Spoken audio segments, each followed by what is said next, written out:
Are comic creators comic publishers or comic shops hot dog vendors? This analogy came up, I think, and I apologize if I'm crediting to the wrong person. I think this is something that Richard Meyer, who runs the diversity in comics channel. No, it's Comics Matter. There you go. Comics Matter by your boy Zach. I think he was the one that created this idea, this analogy. I think he popularized it, and then a lot of people use it now. So if I got it wrong, I apologize. But I think he was the one who kind of came up with this, and somebody will tell me in the comments. And then a lot of people use it, but I don't like that analogy, and I'll explain why. I don't like it for a reason you might not expect. It's not the same reason I hear other people don't like it, but well, here you go. If you're interested, intrigued, stick with me, and I'll explain why.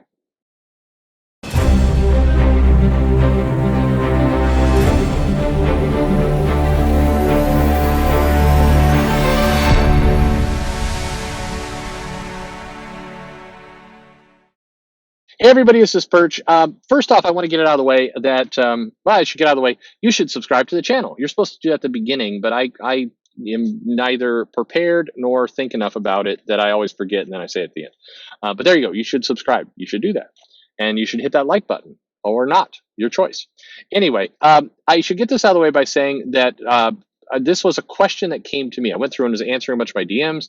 Need to go through and answer the emails. I tell people to send me an email and then I don't answer them for a month. That's great. At any rate, this question came to me as like, hey, what do you think of the statement that the comic shop is a hot dog vendor? Do you agree? Do you agree? Because this person writing is saying, I agree. I think the comic shop is a hot dog vendor, and they should think like a hot dog vendor. And I've never liked that analogy. The reason I don't like it is not because I think that it's demeaning in some way that, and this is why a lot of people in comics, they think that it's an insult, and maybe it is. I'm not going to speculate at the psychology of what Zach was thinking at the time. Assuming he was the one who came up with it, I don't know if he was trying to give a backhanded insult to comic shop. I have no idea, nor care, frankly. It's his party, and he could do what he wants. But that's not the reason. I don't think it's demeaning. I think anybody who runs a business tends to put that stuff on the shelf pretty quickly. If they sit there focused on whether they're getting kind of passive aggressively insulted, that's just energy that's not going to making money. If you're a business owner, your goal is to make money, and getting kind of tangled up in, oh, is this guy attacking me or not, doesn't make you money. So therefore, I think it's an irrelevant thing to get upset about. So I don't get offended when I hear that, but I still don't like it. So why? Well, I don't like it because I think it's factually not correct, in the sense that if you are a comic publisher, if you are a creator, if you are a comic shop, then you're not a hot dog vendor, because a hot dog vendor is basically standing there and they're taking orders. The person comes up, there's an established product, it's a finite product, and that product is hot dogs, and then there's limited options to that hot dog. You can have it with relish, ketchup, mustard. I don't know, the Chicago style gross hot dogs are like mini pickles and other crap on there. You guys are just nuts. But at any rate, you've got a finite product you're selling. You don't really need to know, and this is kind of the source of what bothers me about the statement. You don't really need to know your customer. You need to know that you're there to sell hot dogs. The customer is going to come up and they're going to say, I am hungry. And then you're going to say, here is a hot dog, and they're going to eat it. You don't need to go kind of figuring out, are they a vegetarian? Are they not? Because they're going to come to your stand and they're going to say, I want a hot dog. And your job then is to service them with one hot dog. Now, granted, in comics, the one bit of similarity that is true is that customers sometimes are walking into a comic shop, or they're talking to the publisher cash in hand and saying, they're telling people exactly what they want. I want Batman drawn well, and I want a Batman fighting the Joker. That's what I'm after. And in that case, yeah, you're being told precisely. It's like, that is like the hot dog vendor. You're being told, I want Batman, and then you're supposed to deliver Batman. A plus B. But the problem is that rarely happens. You don't. It would be wonderful if it did. Comic shops do not have the luxury of, basically that the customer is going to come in and know exactly what they want and have the cash and just basically say, "You give me what I want, and I give you this cash, and then we all go away happy." That doesn't really happen. The business is harder than that. You do have to predict a little bit what your customers want. Your customers do not always tell you what they want.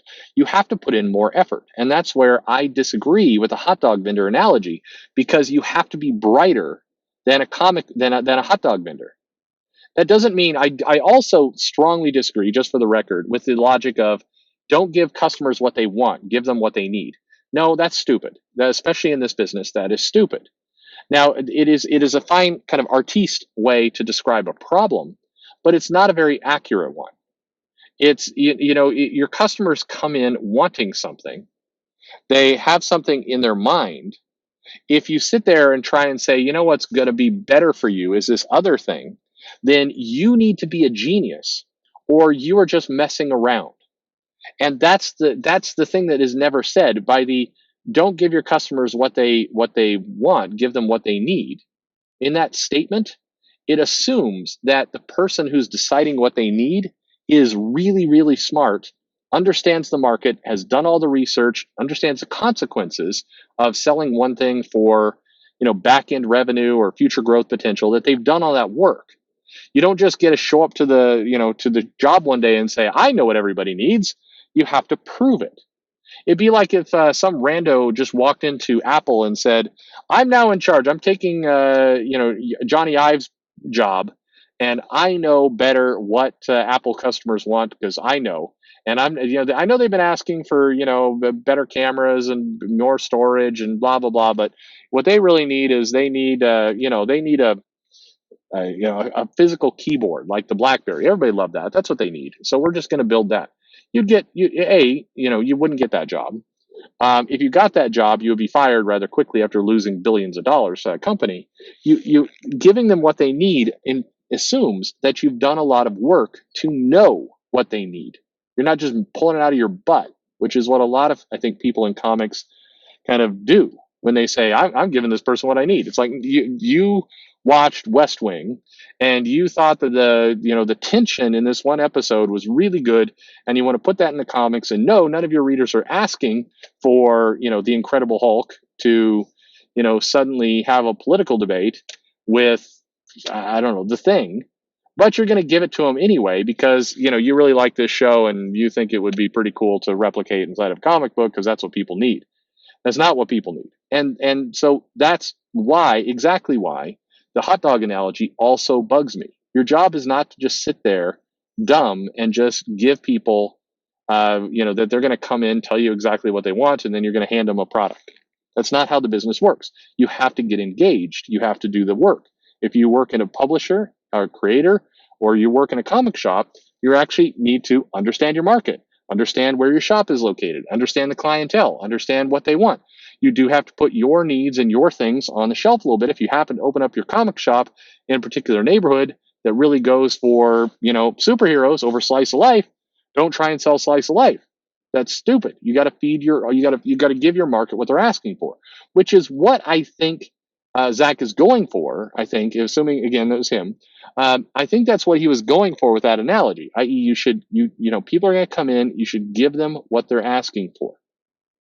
The challenge is, in order to be successful, you're going to have to find ways to pull that information out of those people. You're not a hot dog vendor. You have to be smarter than that. You have to actually manage your business. You have to do the research. You have to do the education. If you're a hot dog vendor, you have to carefully watch your numbers. If you see your numbers slowly start to decline, you should be asking yourself, is it time to get into pizza? Is it time to have ice cream? Is it time to sell churros? Where am I at in this business? What do I need to do to evolve this marketplace? That's where you have to be very, very smart. And so I view the hot dog vendor as it's giving too much away. It's basically taking too little responsibility for your job. Your job is to really research and understand what's going on. Just sitting there being an order taker is a good way to go out of business. Your customers are not going to proactively help you out by telling you where you should go. They expect you to kind of do some of that work yourself. By the same token, the opposite is also, you can't just assume you know what to do and not put in that work. It actually is the same thing. It's weird. The same advice of you tell people what they want, what they need, rather than listen to what they want, is equally dumb. In both cases, it's not doing a core part of your job, which is do the research, understand what people want, know your market. That's it. So that's how I view comic shops, owners. I view publishers. I view creators. Creators are a little bit of a different game, but when the creator is if the creator wants to get a long-term career, do indie comics for themselves, everything else, and they should have a pretty good idea of what their audience is after. I don't, it's not an unreasonable expectation. Anyway, what do you think? Leave a comment below. I again, I don't sit around here, shaking my fist at the hot dog vendor statement. But somebody, because I've referenced it, I think in some live streams and other things, like, oh, are you really pissed about that because you think it's insulting shops? It's like, no, that isn't why I don't like it. Oh, I don't like it is that I think that these people have a responsibility to get their ass in gear and manage their business. And I think that analogy undersells that. Is my perspective. But what do you think? Leave a comment below. Like, subscribe, click the bell for notifications, all that kind of happy stuff. Most importantly, and I mean it, thanks for listening.